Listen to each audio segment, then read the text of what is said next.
২৪শে জুলাই বিপ্লবে মাথায় গুলির আঘাতে শহীদ হন কুমিল্লার দেবিদ্বারের ছেলে মোহাম্মদ ফয়সাল। গণ অভ্যুত্থানের ১ বছর পার হলেও এখনও তার কবরের সন্ধান পায়নি পরিবার। খোঁজ নিয়ে জানতে পারেন আঞ্জুমানে মফিদুল ইসলামের মাধ্যমে দাফন করা হয়েছিল তাকে।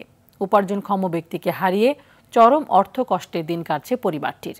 কুমিল্লা থেকে আবুল খায়েরের পাঠানো তথ্যচিত্রে বিস্তারিত জানাচ্ছেন আব্দুল হামিদ।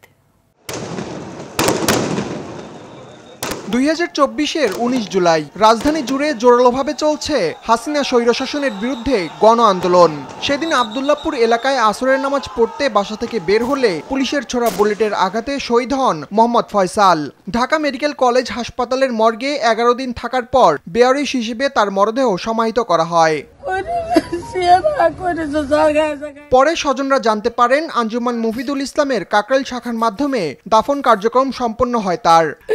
মা গো, বাপ কই, ভাই বোন কো, ৬টা বোন দিদাত করলো না, মার খবর লইল না, তোর খবর বুঝতে লইল না, মার কিচ্ছু করলো না, মার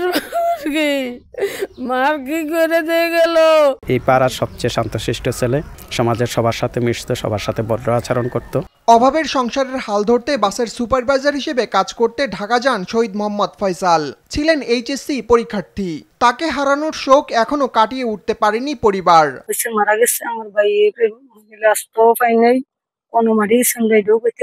আমাদের পরিবারের একটা দাবি, ডিএনএর মাধ্যমে আমার ভাইয়ের লাশটা শনাক্ত করে দেখ, যেন আমরা গিয়ে বলতে পারি যে এটা আমার ভাইয়ের কবরস্থান। একসাথে চলাফেরা করতাম, খুব কষ্ট লাগে ওর জন্য, এখনো শহীদ পরিবারদের জন্য খুব কষ্ট লাগে। শহীদ ফয়সাল আর আমাদের মাঝে নেই, খুব দুঃখ এবং খুব কষ্ট।